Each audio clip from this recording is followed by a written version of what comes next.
Coworking, tiers-lieu, télétravail, nous sommes face à des nouvelles formes de lieux pour exercer son emploi. Et nous allons en parler avec Stéphanie Lucien-Brun. Bonjour. Bonjour. Vous êtes dans l'administration de l'association Locomotive. Le jeu de mots est intéressant. L'asso est cofondatrice du réseau Coworking Grand Lyon. Et nous verrons avec vous plus en détail quelles sont les actions que vous menez, puis l'esprit de votre association. Nous sommes avec aussi Thierry Delers, qui représente l'ADAPT et qui est directeur territorial de l'ADAPT. Bonjour. Bonjour. Alors, première question, c'est pour Stéphanie Lucien-Lebrun. Alors, pourquoi parler de coworking sur un forum de l'emploi destiné aux personnes en situation de handicap? On pourrait se dire, tiens, pourquoi évoquer ce sujet sur un forum qui est bien spécifique quand même? Alors, pourquoi parler de coworking? D'abord, peut-être, je vais vous préciser en une phrase ce qu'est un espace de coworking. Allez-y. Un espace de coworking, c'est donc un lieu qui va permettre à des travailleurs, initialement, c'était beaucoup des travailleurs indépendants, de se retrouver pour travailler hors de chez eux. Aujourd'hui, les espaces de coworking accueillent aussi des salariés d'entreprise, des télétravailleurs. Et en fait, le coworking est donc né il y a une quinzaine d'années sur la côte ouest des États-Unis, donc avec ce qu'on appelle des travailleurs plutôt créatifs, graphistes, producteurs, enfin indépendants de films, etc. Pour visualiser, c'est un petit peu en open space et tout le monde travaille et se côtoie, c'est ça? Ce sont des espaces avec souvent une dimension open space, des espaces de réunion, des espaces de convivialité, des espaces où il est possible aussi d'organiser de l'événementiel. Au sein d'un espace de coworking, tout va être fait, tout va être mis en place pour que puisse se vivre de façon concomitante et alternée le travail que doivent mener les uns et les autres, mais aussi la facilitation de liens, de co-création et de mise en place de synergie entre les personnes qui sont dans ces espaces. Donc aujourd'hui, les espaces de coworking se développent à un rythme extrêmement rapide, parce qu'en France, il y a 5 ans, personne n'avait entendu parler du mot coworking. Et aujourd'hui, on va parler du covoiturage, de la co-construction. Enfin, le terme co se développe aussi assez rapidement. Et les espaces de coworking, aujourd'hui, accueillent une diversité de travailleurs de plus en plus importante. Et il nous semblait donc particulièrement important de se poser la question de comment ces espaces de coworking sont effectivement en capacité d'accueillir des travailleurs en situation de handicap, qu'ils soient entrepreneurs, qu'ils soient salariés ou qu'ils soient télétravailleurs. Alors, quelle est la différence entre tiers-lieu et coworking? Est-ce que c'est un mot français et l'autre un mot qui a à consonance anglaise alors? L'espace de coworking va être très centré sur la fonction travail, parce que working, donc on va dire co-travail, et le tiers-lieu va avoir une ambition un peu plus élargie, plus citoyenne, parce que le tiers-lieu, ça peut être une médiathèque dans laquelle on va retrouver des étudiants qui viennent étudier, des demandeurs d'emploi qui viennent aussi travailler dans le cadre de leur recherche d'emploi, mais on va aussi retrouver des associations qui viennent mener des activités. Le tiers-lieu, c'est ce lieu ouvert entre le bureau ou la maison, mais qui peut aussi être le bureau, où finalement vont se côtoyer des gens qui travaillent au sens très large du terme et de façon plus élargie que ce que nous donne le cadre de l'emploi. Est-ce qu'on peut imaginer que dans vos espaces que vous avez aménagés, il y a des entreprises qui pourraient vous demander d'accueillir un de leurs employés car ils n'ont justement pas l'espace pour l'accueillir? Est-ce que ça arrive, ce genre de situation? Alors ça arrive. Au sein du réseau Coworking Grand Lyon, il y a donc aujourd'hui 6 espaces qui sont regroupés. Et dans un certain nombre de ces espaces, il y a effectivement des personnes en situation de handicap qui télétravaillent ou qui mènent leur activité professionnelle depuis cet espace. Donc oui, ça peut se produire. Monsieur Delers, comment se positionne l'ADAPT sur ces nouvelles méthodes de travail et ces nouvelles façons de concevoir l'emploi? Et vous posiez la question de pourquoi cette question ici sur le forum de l'emploi annuel. Oui. Eh bien, tout naturellement, il s'agit ici de faire de la mise en relation éphémère, on va dire, hein, mais on est déjà dans le quelque chose. L'ADAPT a vraiment le souci d'apporter toute situation, toute solution qui permettra à chaque personne en situation de handicap d'accéder au travail et à l'emploi. Donc pour vous, c'est plutôt une bonne idée. Le télétravail, les espaces de coworking offrent une solution nouvelle, une solution de plus.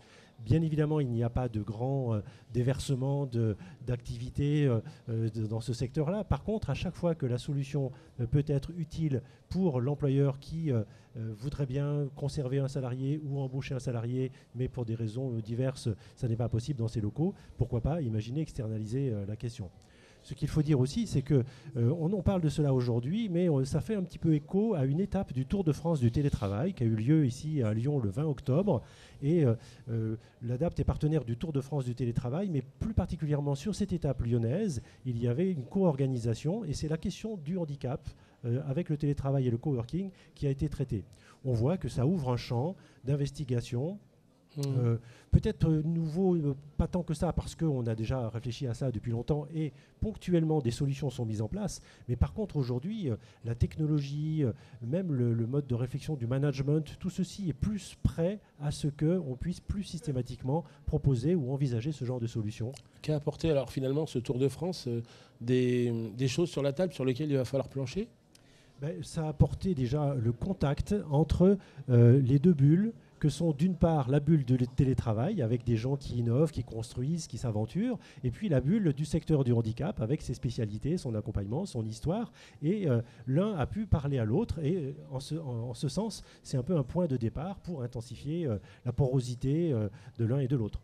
Je pense qu'effectivement, aujourd'hui, quand on va construire un espace de coworking, on va penser peut-être plus à l'accessibilité ou d'aménager des postes pour que des personnes en situation de handicap puissent venir naturellement.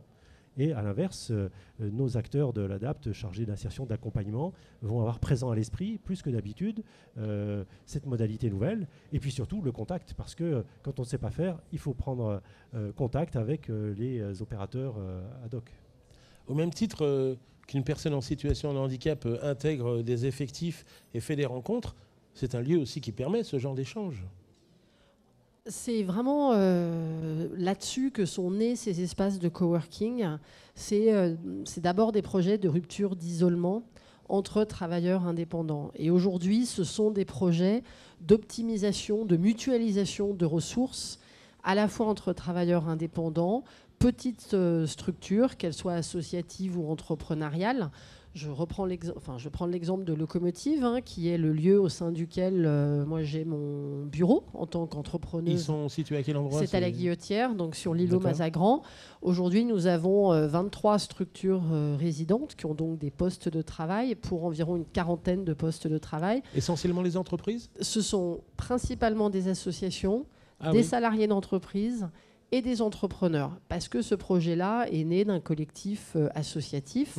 Si vous prenez l'Accordé, qui a aujourd'hui 4 espaces à Lyon, ce sont à Charpennes, Guillotière. Ça s'est bien développé. Principalement des entrepreneurs indépendants, mais pas seulement, il y a aussi des salariés. Donc en fait, l'idée au sein de ces espaces, c'est de décloisonner un certain nombre de pratiques et de permettre à des personnes qui sont dans des statuts juridiques différents de se rendre compte qu'elles peuvent travailler ensemble. C'est-à-dire qu'à Locomotive, je peux, dans la vie associative, coopérer avec des étudiants qui sont bénévoles de l'association, mener mon activité professionnelle, échanger avec d'autres salariés. Et en fait, on est à travers cette coopération qui est incarnée au quotidien, on est dans un renforcement des capacités des uns et des autres, dans des logiques de professionnalisation et dans des logiques d'élargissement des réseaux mutuels, voire effectivement de mise en place de coopération, de projets communs. Est-ce que, au sein de l'ADAPT, vu que vous accompagnez des personnes en situation de handicap, certaines ont peut-être déjà tenté l'expérience. Est-ce que vous avez, de votre côté, de bons retours ? Oui, alors il n'y a pas de retour massif, comme je le disais, parce que ce sont que des expériences individuelles. Ce que je voudrais dire, moi, et qui nous parle beaucoup à l'ADAPT, vous savez que notre projet associatif, c'est vivre ensemble, égaux et différents. Et ce qui est très important, je trouve, c'est ces nouvelles organisations du travail qui mettent en exergue, comme l'a dit Stéphanie Lucien Morin à l'instant, le décloisonnement. Je dirais même au-delà, le mode de gouvernance, le mode d'organisation est prévu pour intrinsèquement exploiter ou reconnaître la richesse de l'autre. Et ça commence à nous parler dans la société que nous imaginons, parce que les personnes en situation de handicap sont souvent victimes de cloisonnement, de discrimination et de méconnaissance de leur potentiel, alors que dans ce mode d'organisation, on est curieux de voir la richesse de l'autre. Et je trouve que ceci augmentant, ceci croissant, ceci utilisé par des entreprises diverses et variées, eh bien, ça prépare, je trouve, une vague de fond d'une société plus accueillante, plus naturellement. Alors les personnes en situation de handicap qui souhaitent créer leur entreprise, est-ce qu'il existe, parce que ça a un coût quand même de rentrer dans un coworking ou dans un tiers-lieu, est-ce qu'il existe des organismes ou des structures qui peuvent les aider financièrement à rentrer dans ce genre d'espace? Est-ce que ça existe déjà? Parce que je pense qu'il va falloir s'y mettre, si ce n'est pas le cas. Ça n'existe pas, mais je pense que ça fait partie des choses qu'on peut tout à fait imaginer. Oui, je pense que ça va partir dans ce sens-là. Ouais. Il va y avoir des aides. Il existe quand même des aides méthodologiques, en fait, où les personnes, les créateurs d'entreprises, handicapés ou pas d'ailleurs, peuvent avoir un accompagnement pour affiner leur modèle et puis créer leur entreprise. Il peut y avoir des aides de financement spécifiques pour les personnes handicapées par l'AGFIP. Je ne les connais pas spécifiquement, mais il peut y avoir un coup de pouce. Après, si vous voulez, le coup de pouce permet de franchir la porte, permet de s'aventurer. Mais je pense que la richesse de ce qui se passe dans ces nouvelles organisations du travail est là pour épauler dans la durée peut-être aussi et que les gens s'aident mutuellement. Quel est le message de fin que l'on pourrait adresser cette fois-ci aux entreprises ou aux structures qui pourraient venir chez vous mais qui hésitent encore à utiliser finalement cette nouvelle méthode de concevoir le travail et l'emploi? Je ne sais pas si les entreprises hésitent en tant que telles, parce qu'il faut quand même voir qu'au niveau de l'agglo, les espaces de coworking existants sont quand même très pleins. Ce qui me semble intéressant pour les entreprises, c'est qu'il n'y a plus de place en fait. On en trouve toujours de la place. Il y en a des nouveaux qui se créent pour justement faire des nouvelles places. Ce qui me semble intéressant, c'est que les entreprises et les personnes se rendent compte que là, il y a vraiment des endroits, des lieux, des communes, enfin des collectifs dans lesquels il y a des nouveaux modèles à inventer et dans lesquels l'approche inclusive parce qu'on est sur des modèles qui sont relativement récents, peut être vraiment encouragée et soutenue. Moi, je pense à l'importance de la réduction des temps de transport, à l'adaptation des rythmes de travail, à comment on travaille sur la conciliation entre vie personnelle et vie professionnelle. Ces espaces-là sont faits pour expérimenter des nouvelles et mettre en œuvre des nouvelles formes d'organisation. Donc, il faut profiter de ce terreau de mise en œuvre. Ça peut aussi permettre de réduire aussi la distance lieu, domicile et travail en fait. Complètement, c'est vraiment un des... Aujourd'hui, il va y avoir de plus en plus de lieux qui vont se créer en zone périurbaine, justement pour permettre à des travailleurs de ne plus avoir à rentrer dans les centres-villes et finalement de rester dans une économie de la proximité qui fait grand sens par rapport à la nécessité vitale dans laquelle nous sommes de réduire nos consommations énergétiques. Là, on va s'adresser aux auditeurs plus lambda, ceux qui ont envie éventuellement de venir chez vous, parce qu'il n'y a pas que des personnes en situation de handicap, il y a aussi des personnes valides, tout le monde travaille ensemble, c'est bien aussi l'esprit de l'ADAPT, c'est que tout le monde est ensemble dans les mêmes lieux. Lorsque l'on va dans ce genre d'espace, qu'est-ce qu'on nous propose? Quelles sont les choses qui sont mises à notre disposition? On propose donc des outils de travail, donc poste de travail, connexion Internet, ressources de reprographie mutualisées. On propose des temps et des espaces de convivialité. Donc tous ces lieux se caractérisent en général par une cuisine commune, des repas partagés, des apéros, des goûters, des petits déjeuners. Enfin, ça tourne quand même aussi beaucoup avec... Il y a du convivial aussi.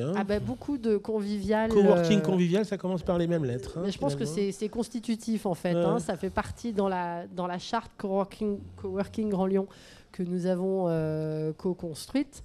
Un des critères est effectivement qu'il existe des lieux de convivialité réel et suffisamment grand pour permettre le partage. Et puis nous proposons aussi les uns les autres sous des formes différentes des ateliers de partage de savoir-faire, l'accès facilité à de la formation, des temps formels et informels de mise en réseau entre les uns et les autres. C'est vraiment la dimension, c'est-à-dire que nous ne sommes pas des loueurs de bureaux partagés, nous sommes des animateurs de collectifs de travailleurs. D'où le nom Locomotive. Ça, c'est pour Locomotive, oui. On est motivé et on vous remercie d'avoir participé à cette émission. Merci. Et de nous avoir expliqué un petit peu toute cette nouvelle façon de travailler qui finalement peut tous un jour nous intéresser. On peut être un jour peut-être tous amenés à travailler un petit peu comme ça. Ça va être peut-être une bonne partie de notre avenir en termes d'emploi, en termes de travail. En tout cas, moi, ce que je voudrais dire, c'est que ces modalités sont tout à fait adaptées aux personnes en situation de handicap. On a un peu parlé de qualité de vie globalement, qualité de vie au travail. Et pour des personnes qui peuvent avoir un handicap moteur, qui sont obligées de se lever à 5 heures du matin pour avoir des séances de kiné, pour pouvoir se préparer avant de faire la route, etc., le fait de pouvoir travailler chez soi ou proche de chez soi, c'est un avantage. Pour des personnes qui pourraient avoir des troubles cognitifs ou psychiques, de choisir un environnement qui n'est peut-être pas celui que propose l'entreprise, ça peut permettre d'augmenter la performance. Il faut dire aux employeurs aussi que quand on prend soin des salariés, quand on aménage les conditions de travail des salariés, ils sont plus productifs. Donc qualité de vie pour les uns, productivité pour l'autre, il y a vraiment des choses à tricoter. Tout le monde y trouve qui sont très très adaptées pour que la situation de handicap soit résorbée par un aménagement nouveau. J'y vois un autre avantage, c'est que c'est une façon de trouver une solution contre l'isolement aussi. Voilà, il faut surtout dire que le télétravail, c'est pas je suis chez moi tout seul et entre deux vaisselles, je travaille pour mon employeur. C'est une représentation archaïque. Aujourd'hui, le télétravail, ça peut d'ailleurs se composer. Souvent, c'est une solution panachée. Au niveau de la formation professionnelle des personnes en reconversion professionnelle, que l'ADAPT accompagne les personnes handicapées, eh bien, on fait de la formation ouverte et à distance. Une personne peut être 2 jours proche de chez elle, 3 jours en établissement, par exemple. Voyez. Et donc, dans la durée, on peut avoir une solution panachée, adaptée, qui permet qu'on conjugue évitement du transport et évitement de l'isolement. Voilà, on peut faire les deux. Merci beaucoup. Merci. À très Merci à prochainement. vous. Au revoir.